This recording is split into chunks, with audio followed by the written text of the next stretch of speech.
Welcome, everybody. I am honored to be here. This is an amazing evening, and we thank you all for your support. And now it's my pleasure to introduce the leader of CHCI, our president and CEO, Esther Aguilera.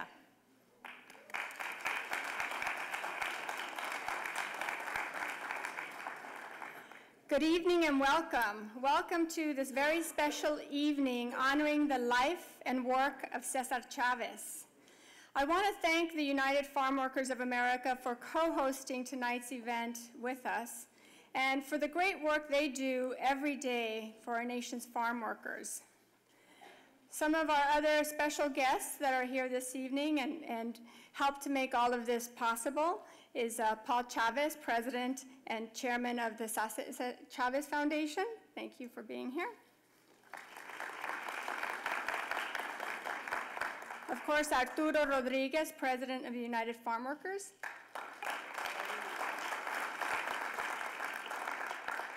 She was here with us earlier this evening, Dolores Huerta. Of course, the dynamic director of the film, Diego Luna.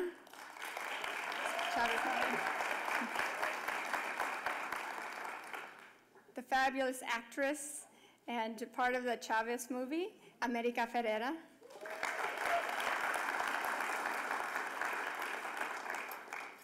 OPM director, Ms. Catherine Archuleta. We have the Ambassador of Spain, the Honorable Ramon Gil Casares.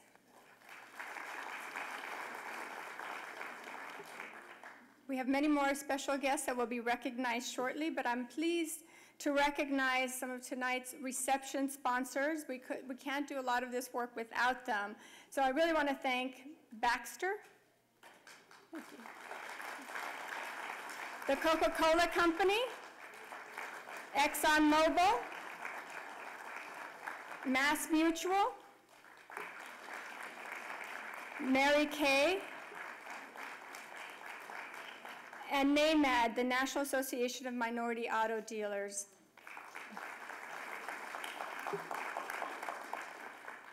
So for more than 50 years since Cesar Chavez co-founded the United Farm Workers, I'm especially proud to be in this building and for this important conversation and film,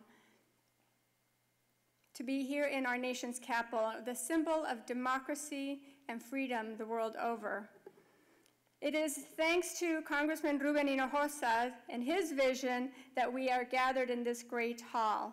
So please join me in welcoming the distinguished chair of the Congressional Hispanic Caucus Institute, chair of the Congressional Hispanic Caucus, representing the 15th District of Texas, Congressman Ruben Hinojosa. Thank you, Esther. Thank you, Esther. It is an honor to be here this evening to pay tribute to Cesar Chavez, one of our nation's greatest civil rights leaders. I want to thank the United Farm Workers as well for their support. I want to recognize the honorary co-hosts for this evening. This is yet another powerful display of what we can accomplish when we work together.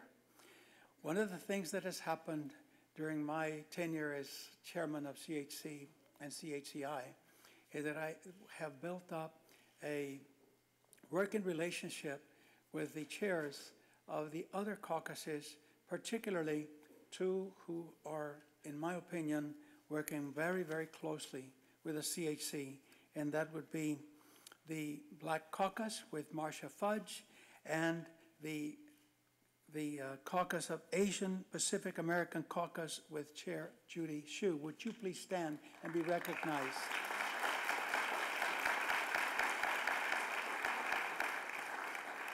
In addition to the three caucuses of the Hispanic, Black, and the Asian Pacific, we also are working closely with our Congressional Progressive Caucus, the Congressional LGBT Equality Caucus, and the Senate Democratic Hispanic Task Force. Give them all a big round of applause.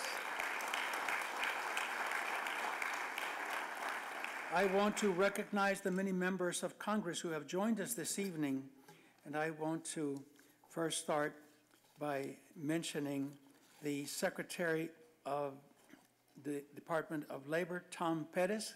Please recognize him. He will be formally introduced in a few moments by our very good friend, the Senator from New Jersey, Bob Menendez.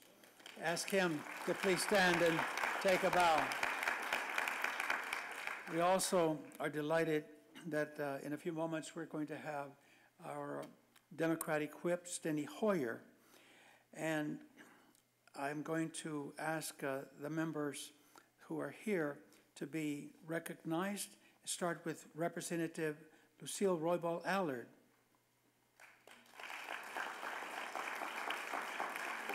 As well as Congressman Tony Cardenas. Congressman Joaquin Castro.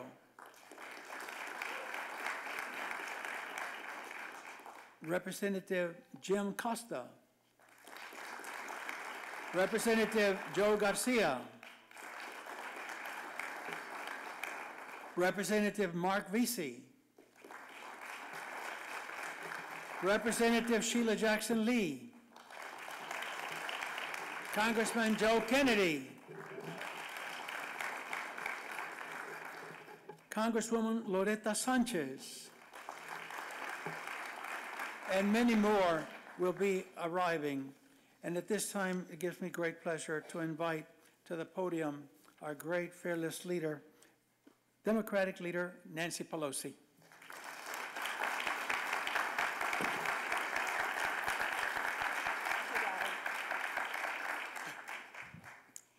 Thank you very much, Chairman Hinojosa, for your wonderful leadership of the Congressional Hispanic Caucus. To all of my colleagues who are here, thank you, Congresswoman Chu, for the participation of the Asian Pacific American Caucus in bringing us all together this evening. For many of us, Mr. Secretary and Senator, we welcome you. I guess we're on the House side, I'm not sure, but whatever it is, welcome you and thank you for being here. For many of us, it's a family affair. Arturo Rodriguez knows how long many of us have been working with the United Farm Workers on issues.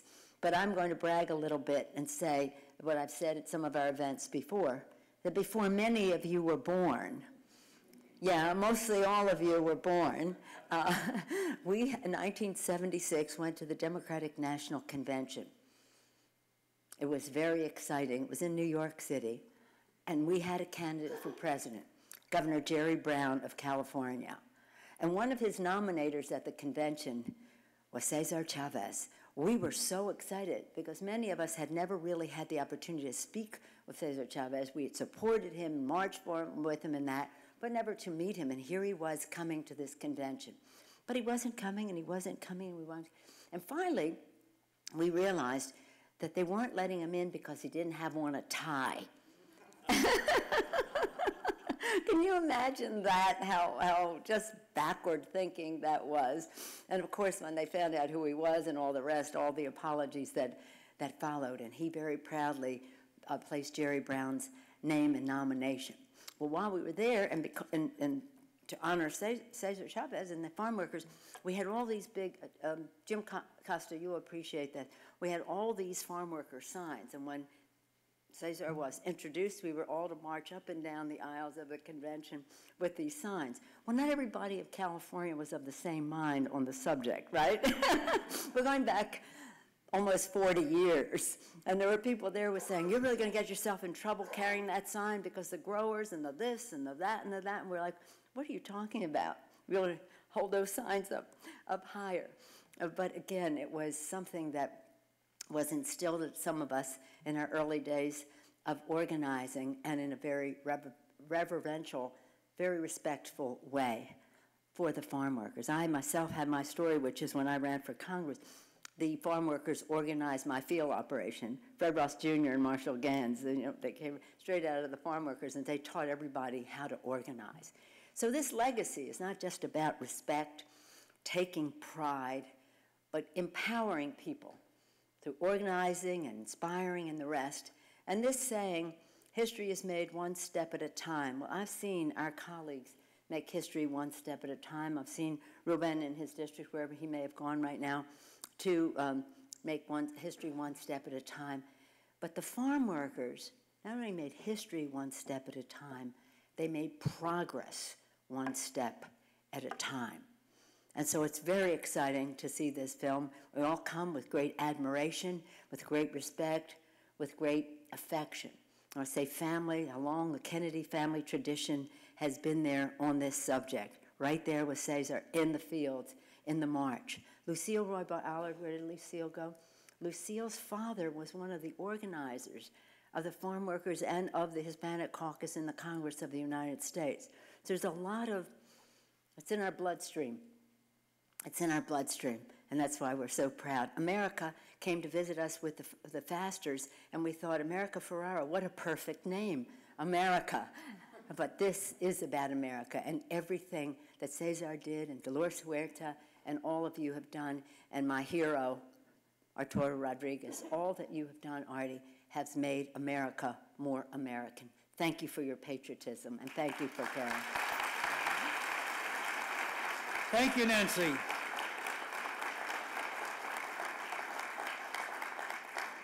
Cesar Chavez paved the way for so many to earn a livable wage in our country.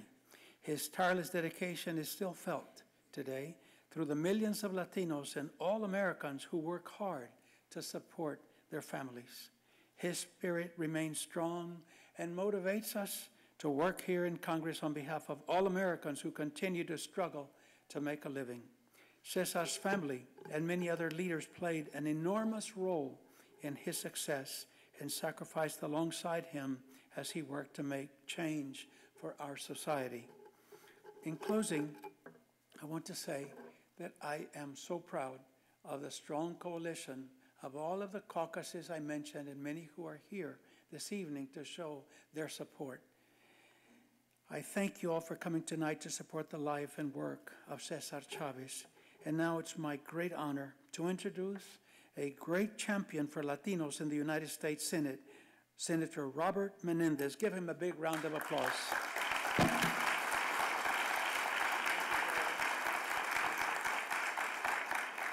Well, thank you, Rubén. Buenas noches. Bienvenido al Capitolio, para esos que no trabajan aquí.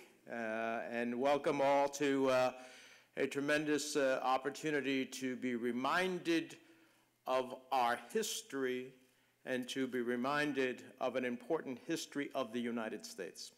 I'm thrilled as the chair of the Hispanic Task Force, the Senate Democratic Hispanic Task Force, to join with the CHCI and the United Farm Workers and all of the other caucuses and my colleagues in the House of Representatives and Leader Pelosi in recognizing a tremendous work of art that is more than a movie. It is an inspiration and a reminder of what is possible when we join forces together. Throughout my history in the Senate, since I arrived, I have sponsored annually a resolution to recognize the life and legacy of Cesar Chavez. And it boggles my mind that my colleagues, particularly on the Republican side, have opposed having that resolution ultimately be put forward in the United States Senate, have blocked the resolution.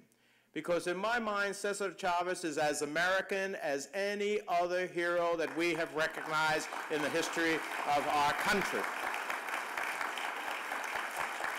He is certainly a great labor leader of his time, and he deserves to be recognized for paving the nation's way towards justice for all workers. That's why I'm thrilled to be here with Arturo Rodriguez, who is the follow-on leadership of the United Farm Workers. And I can tell you, having spent many, many months in the Senate in efforts of comprehensive immigration reform, that Arturo's leadership was essential for us to be able to both honor the dignity of farm workers and to be able to get a comprehensive deal in the United States Senate. Arturo, I want to thank you and the United Farm Workers for all the work that you did. to Paul Chavez and the legacy that he continues, to Diego Luna for bringing the movie to life, to America Ferrera, who we are all so proud of. When I talk about our contributions to this great country, there are so many iterations of that, and America is a big part of that as well.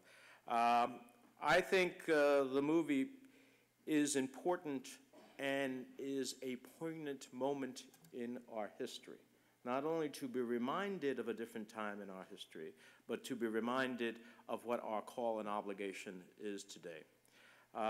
For most of our nation's history, migrant farm workers who picked our lettuce and our peas and beans and grapes were paid almost nothing.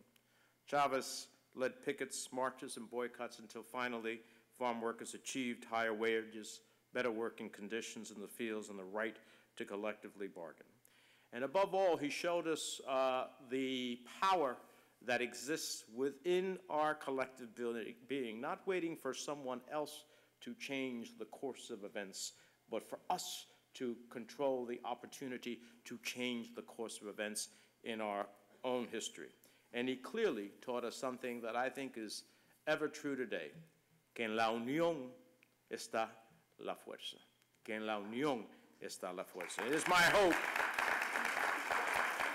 it's my hope that this film not only captures his spirit, his devotion, his courage, but moves us in what I hope will be the final effort to realize all of the elements of the dignity of farm workers in this country and of millions of people who languish in the dark each and every day in the shadows, even though they are contributing so much to this great country. Chavez always said, the fight is always about people, and that is our fight today.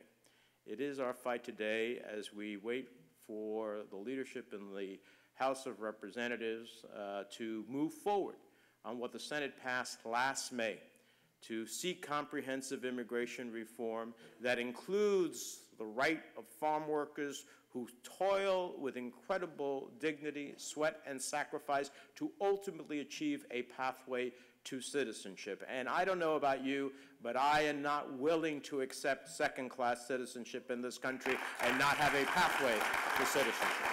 So the fight continues to be always about people. And the person I'm about to introduce is an example of the fight that we still have today. You know, in the United States Senate, we have the power of advising and consenting to nominees. Unfortunately, there are those in the Senate who hold an individual not to their qualifications and their ability to perform a job, but who hold them to some ideological view. The Secretary of Labor, Tom Perez, is an extraordinary public servant who, like Chavez, has dedicated most of his life to improving the quality of life of fellow Americans. And it was because of the work that he did previous to his nomination for the Secretary of Labor that colleagues held him up and would not permit him to move forward in his nomination because he stood up for the rights of workers in this country. And that was his great sin. Well, luckily, we changed the rules. And today, we change the rules because we believe in the rights of minorities, but we don't believe in using it as a political weapon that ultimately can stop all progress of a majority in this country. And so I'm thrilled to tonight introduce to you the Secretary of Labor, someone who follows in Chavez's footsteps in terms of fighting for working people, Secretary Tom Perez.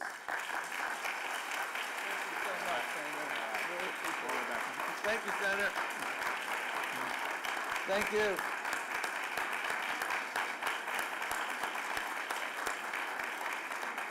Good evening. Buenas noches. I was reflecting after those kind words by Senator Menendez, who's been such a friend, the day that my vote occurred in the Senate, and we got 60 votes on cloture. That's when we still needed 60, and one of my colleagues in the Civil Rights Division walked in and said to me, Tom, you know, I'm really glad you got 60 as opposed to 63 or 64, because that would have meant that you left a lawsuit or two on the table. And I remember what he said that night. And so it's really an honor to be here. And it's such an honor that Leader Pelosi, that you are here. And my friend and Mr. Chairman, you are a tribute to the notion that it's nice to be important, but it's important to be nice. You do that. You exude that every day in what you do.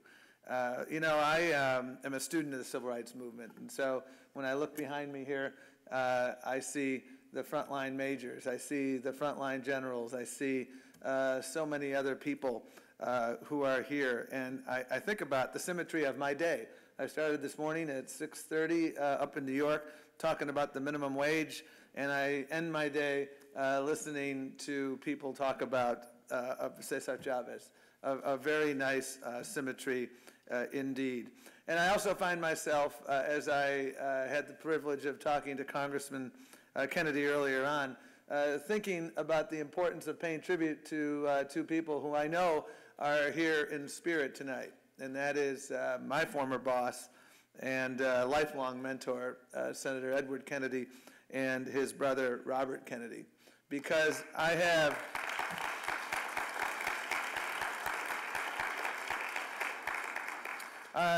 there was nothing like working for Senator Kennedy during an immigration debate, because the good news is it was easier, because you know what? He didn't need notes, because he and his brother lived this.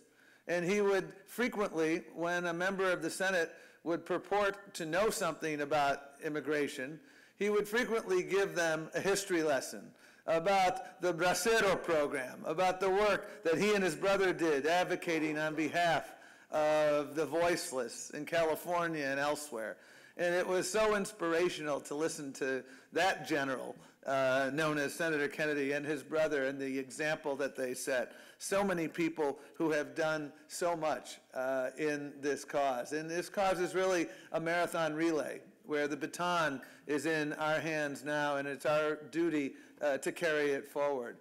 Recently, in reflecting on the passing of Nelson Mandela, Paul Farmer, famous humanitarian, asked the following question, and I find myself reflecting on that tonight. Can you diagnose greatness at birth? And he asked that question, and I have 4 siblings who are all doctors, and I asked them that question after I was reading Paul Farmer's tribute to Nelson Mandela. And the answer, quite obviously, was no, you can't. But greatness is something that you develop through your life's work. And it's developed through remarkable sacrifice, through unthinkable oppression, through remarkable intelligence, through the development of critical coping mechanisms, such as the ability to build coalitions, the ability to forgive. And greatness in the end, I think, is the function of goodness, and the goodness that you bring to your life day to day. And that's why I am so thrilled to be here tonight. And that's why I'm so thankful, Diego, America, for bringing this to life. Because as Senator Menendez said, there's still too many people in this country who've heard of this guy. He helped grape farmers or something like that, but they can't really get to the second sentence or the third sentence. And so it's our duty to make sure that that doesn't happen. That's why if you come to visit, and I'd love to have you at the Department of Labor, I'd have to make sure my kids came, America, because they would kill me if I invited you over without inviting them.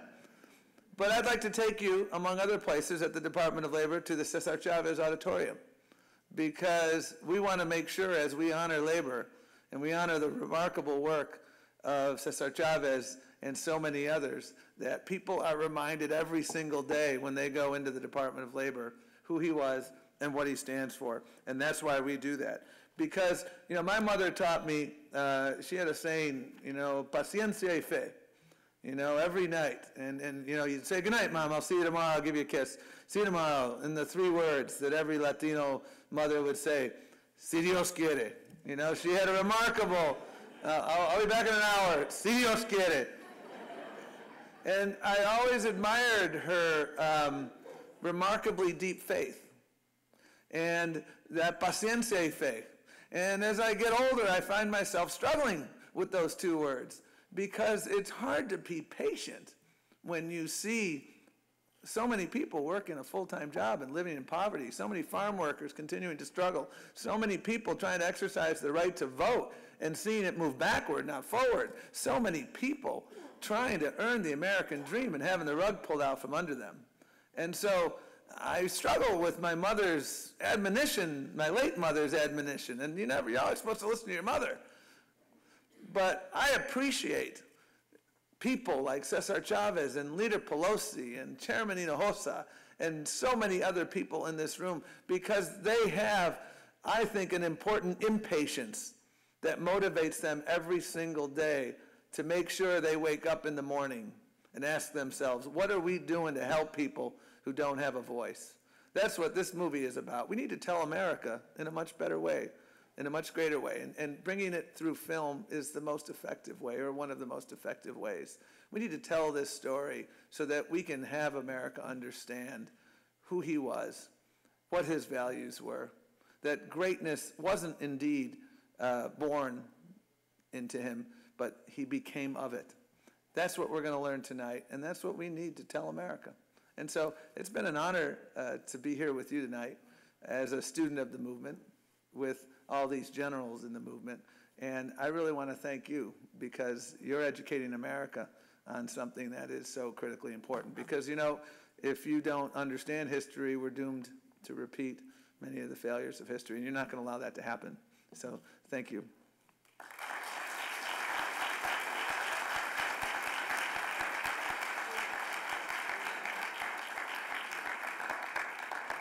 Let's welcome a great American leader, the President of the United Farm Workers of America, Mr. Arturo Rodriguez.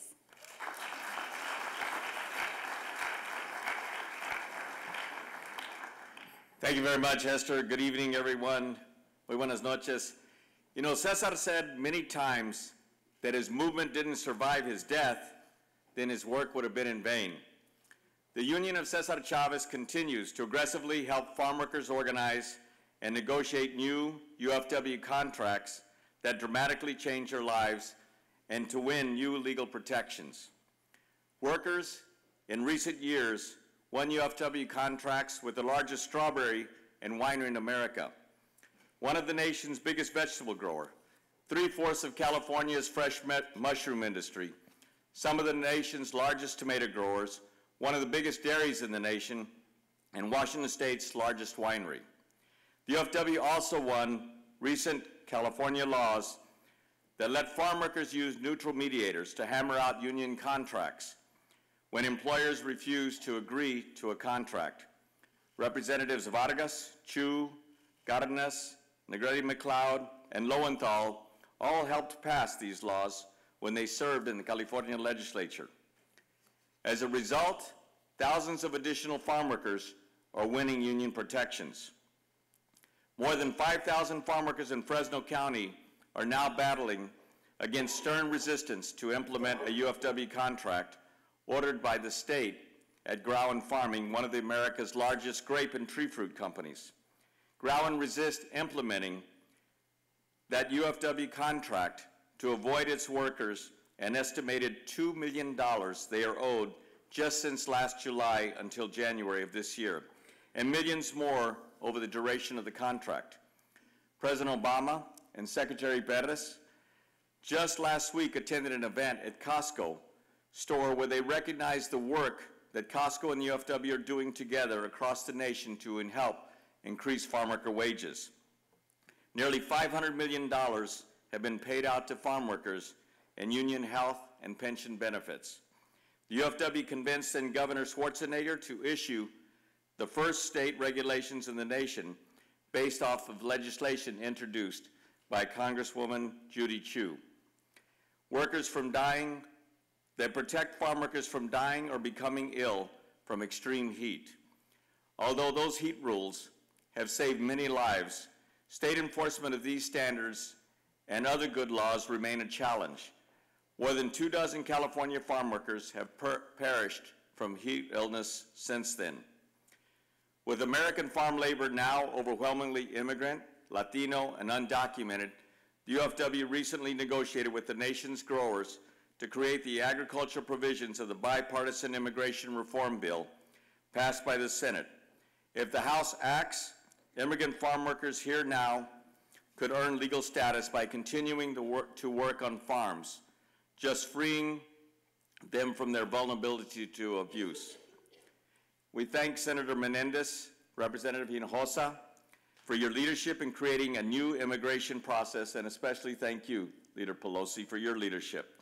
Support for the deal between the UFW and the growers is an important part of the Senate bill and legislation on which Representatives Becerra, Gutierrez, and Lofgren, as well as 5 other members of Congress, have worked.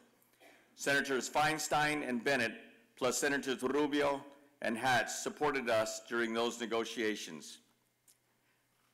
We have a unique opportunity with the Chavez film to reach millions of good people who don't think about where their food comes from, about the men, women, and children who produce it. It opens the weekend of March 28th in 100 markets and 300 theaters. Now I know there's a lot of members of Congress here tonight, and there's a lot of great organizers in this room, and I think we all know how to fill a room. So March 28th, instead of doing Get Out the Vote weekend, we want on March 28th, get out people to the theaters, to the Chavez Theater. ¿Se puede o no se puede? No. Con recio. ¿Se puede o no se puede? That's right, sisters and brothers. We need to show America really what farm workers go through every day, but more importantly, what Cesar Chavez means to us, what it means to America, and what we have to continue to offer to America. Now, it is a pleasure to introduce the leader of our sister organization in the farm worker movement, Paul Chavez, Cesar's middle son, and the president of the Cesar Chavez Foundation. Paul.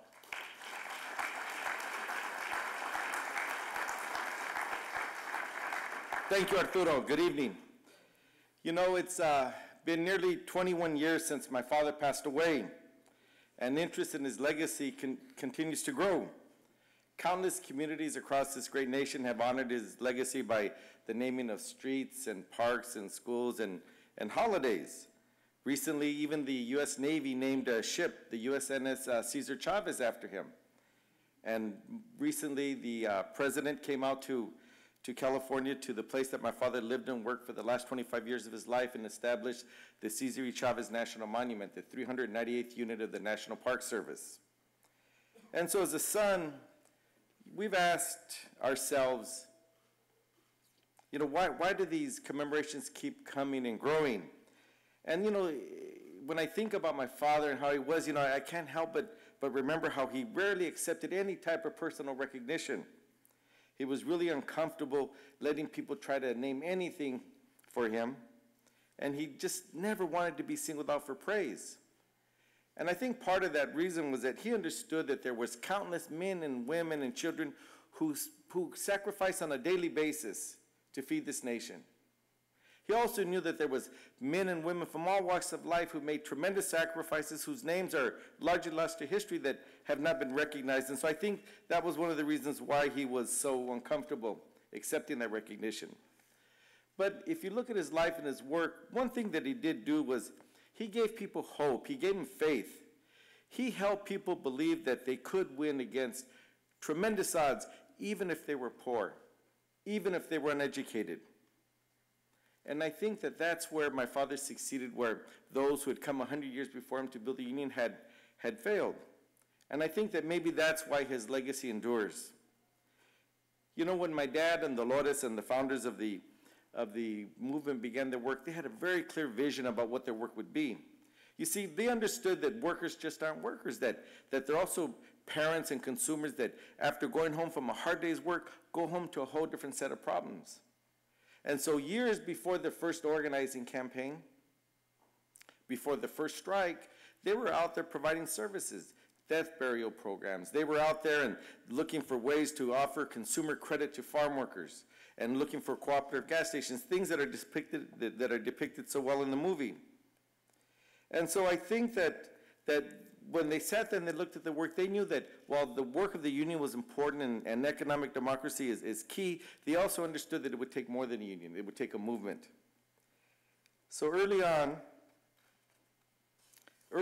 they began that work, and I think that that's one of the things that I already talked about. I think a testament to his leadership and the values that instilled all of us is that we continue in following that same tradition. Those of us who work in the Cesar Chavez Foundation work on a daily basis to address the issue of the lack of affordable housing. We have over 42 affordable housing communities, one in your district, Congresswoman, that we recently did in Houston, Texas, where we offer poor people a place to call home. We have our 9-station Radio Campesina radio network that broadcasts Spanish language programming to recent immigrants, talking to them not only about the rights that they have, but also urging them to engage in the solution of the problems that face us. We have tutors of the Cesar Chavez Foundation working with disadvantaged kids in 3 states, helping them with different academic projects. And then at the National Chavez Center, we work to share my father's life and his story with vehicles like what we're going to be seeing tonight with the movie Chavez, but also in partnering with the National Park Service to ensure that my father's life and message is shared with the rest of this nation. You know, in the movie, there's one part that's very touching to me. You know, they recount some words that my dad shared with members of the Commonwealth Club in San Francisco over 30 years ago. He talked about his work and he said, once social change begins, it cannot be reversed. You cannot uneducate a person who's learned to read. You cannot humiliate a person who feels pride. And you cannot oppress a people who are not afraid. You know, we worked for nearly 4 years with Diego and all of the folks associated with the film to make this project a reality. And I think that the work that Diego and America and all of them have done, I think what they've done is they've done a really good job of genuinely capturing my father's life and his work and the movement's work, but also the personal sacrifice that it took to create the first union in the history of the United States for farm workers. And in doing so, an American hero emerges. And it's a story that every American needs to understand and needs to know. And so we want to thank you, Diego, for the work that you've done in bringing that story to life. You know, I just wanted to reiterate what Artie was talking about. I think that a good way to honor my father's legacy, because, you know, we do it on, when his birthday comes up around March 31st, we're involved in many celebrations, and we're happy to do that.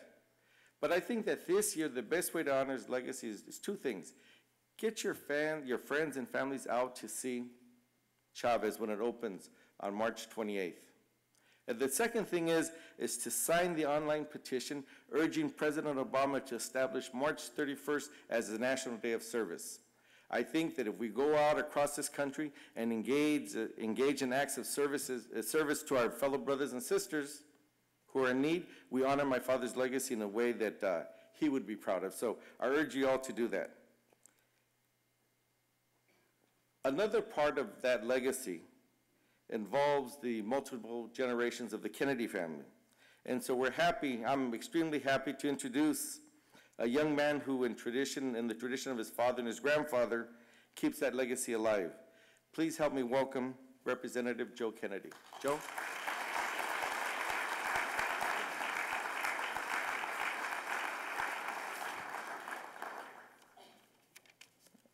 Wow, thank you so much for the introduction and, more than anything, the invitation to join with you in an extraordinary celebration this evening.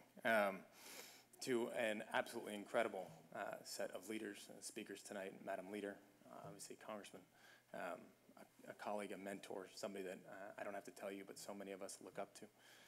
Mr. Secretary, I don't quite know what to say, but the words that you mentioned about my grandfather and great uncle, other than thank you. So thank you for all that you do. And Mr. Rodriguez, thank you so much. Damas y caballeros, es un gran honor para mí para unirme con todos ustedes esta noche para celebrar una vida muy especial. I think what we're going to see tonight, what this film and this life represents, is really, once again, the values that our country strives for each and every day. And yes, it's now captured in this debate on immigration and so many extraordinary leaders that we see partaking in this debate. the quest for comprehensive immigration reform. The movement Fast for Families that involved so many of my colleagues and their efforts down on the Mall, many of whom are here tonight. The efforts to try to include this fight for basic dignity and basic fairness, one that continues to be fought day in and day out. Many of us were over at the White House earlier this afternoon, many of my colleagues, and to have Congressman Castro ask President Obama directly to remind him of the fight that so many of us are waging, to let him know that of all of the issues that are confronting our country, this was going to be the one that is still on the top of our agenda. So Congressman, thank you very, very much for all that you have done in this effort as well. I think what's so extraordinary to me, though, about Mr. Chavez is encapsulated in the first gift that I got when I got sworn into office. It was from my Aunt Carrie, who runs a foundation now in my grandfather's name. And it was the photo of my grandfather and Cesar Chavez as he was breaking his fast. And it still is on my desk today at home. And I think it serves as a reminder of two things. One, of the extraordinary opportunity and responsibility of those who are fortunate enough to hold public office. And two, that those who hold that office are only as good as those who support them. And that reminder is something that we have to make that promise good each and every day. And the reason why I think this film resonates so much today is, yes, it's about immigration, but it's about those values of dignity and decency that go to the core of what our country is all about. And at the fact that it resonated so much so many decades ago, and yet it is still something that we are struggling to make good on even today, gets back to the very poster, paso a paso.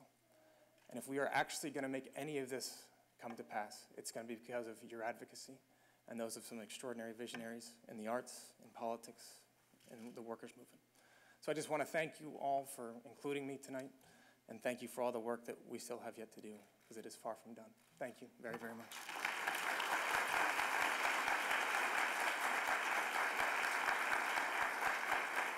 Thank you, Congressman. You know, this movie wasn't the first time that somebody wanted to make a movie about my father's life. The first time was in the 70s, and I remember they came to La Paz, and my dad, you know, he listened, and he said thanks, but no thanks. He wasn't interested in that. He said he had too much work to do. Since his passing, there was a number of offers that came in, and you know, some of the offers were from people that knew and loved my father, and things just didn't pan out for different reasons. And I think that maybe is that they were too close to him and they had a hard time telling the story. So it's somewhat, to me, it's somewhat ironic that the filmmaker who made this happen is a person who didn't know him and isn't a Chicano, isn't a Mexican-American. He's a Mexican, right? But you know, one of the things that impressed us about Diego when we first met him was that he came in and he listened. And what he was able to do was that you know, apart from his skill and his talent as a storyteller, he really sat down and he listened and he captured the essence of my father's being. You know, he captured that spirit and the humanity and that complexity of a man who, in my father's words, whose job was to get ordinary people to do extraordinary things. And in doing so, he inspired people from all walks of life, people who had never set a foot on, you know, on a farm in their whole lives, to go out and believe that they had a moral obligation to be their brothers and sisters' keeper. So Diego, on behalf of the Chavez family, I want to thank you very much, and I'd like to invite you to come up and share some words with the folks here tonight.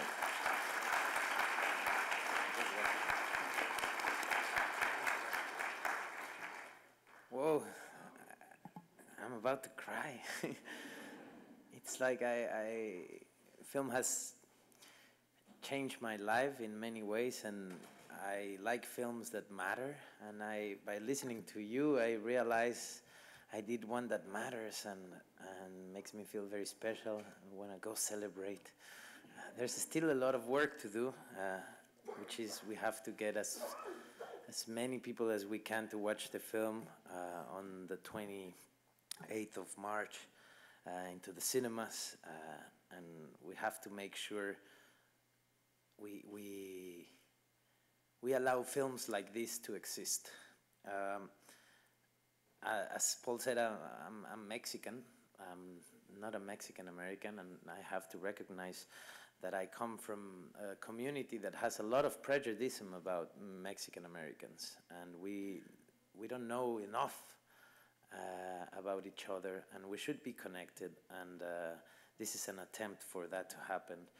I had a son 5 years ago in California, and when I came out of the hospital, I realized I had a Mexican American in my family.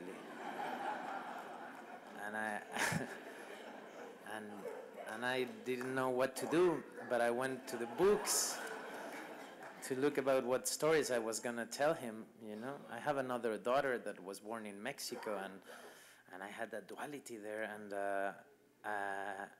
I said it's important for me to tell my son the story of Cesar Chavez, and that's why I believe I did this film. But then I was shocked that there was no film to celebrate his life, and that not many knew in this country, not just in the south of the border, but in this country, who Cesar Chavez was. And I mean, I feel honored. I was gave the chance to do it, but this is coming late, and we have to do a lot of work, you know. The story of Cesar and the farm workers is a story about a movement that celebrated nonviolence and ideas as the main tool of change. And that word needs to be out there today. And I urge you, and I ask you, and I beg you to join us in the journey of promoting this film. So if you like it, please talk, tweet, do anything you can. If you don't like it, shut up for 3 months. And then you can do whatever you want to do. I'm not going to say much because I want you to watch the film. We've been working 4 years on this film, and finally it's ready. And I want to thank and give the mic to someone that opened her heart, gave a lot of humanity to a character that I believe it's what the film is about, because it's not about Cesar, it's about everyone. It's about the ideas, it's about the energy, it's about getting together and finding who thinks like you, because 2 voices sound better than 1, and 3 better than 2, and blah, blah, blah. So I'm gonna pass the microphone to the beautiful and amazing America Ferrera, who plays Helen Chavez on this film.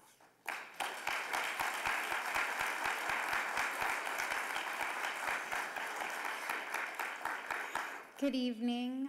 Thank you all so much for being here in the midst of your busy weeks, I'm sure. I just wanted to share one idea with you, and that's that I spend a lot of time with young people, with university kids and with high school kids and junior high kids and sometimes elementary school kids. And the sense that I get from them is that they are starving for images that represent their lives, their history, their family, their past, whether they be Latino or Black or Asian or white. They need to see themselves reflected in the halls of power, in their communities, on their televisions, on their screens. And I wish that I could say back to them, go tell your story, it's as easy as that. But it's not as easy as that. And it can't be overstated that Diego Luna and his partner, Pablo Cruz, did an impossible feat. Getting a movie made today is harder than it probably has ever been. And getting a movie like this made on any day is a hard feat. So getting this movie made in this day and age was a commitment that they gave themselves over to. No one gave them the opportunity. They fought and begged and borrowed and stole, and their enthusiasm brought the Chavez family along, and it brought other artists to the project. And when we say that this movie has to succeed, it's not because money is going into their pockets. This movie has to succeed so that more movies like this can be made. That is the bottom line.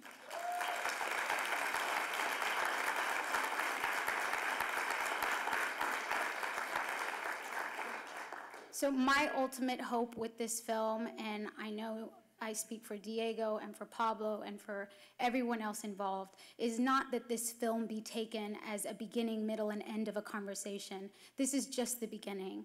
And watching this film is not enough. You have to talk about this film. You have to tell your children, your students, your colleagues about this film and talk about why it matters and why it's relevant. So we're having a screening in DC for a very special reason, because you are the halls of power and you have the platform to make this a part of the conversation that needs to be had. So thank you for your attendance. We hope you enjoy the film, and mostly we hope that you talk about it with your friends and family. Thank you.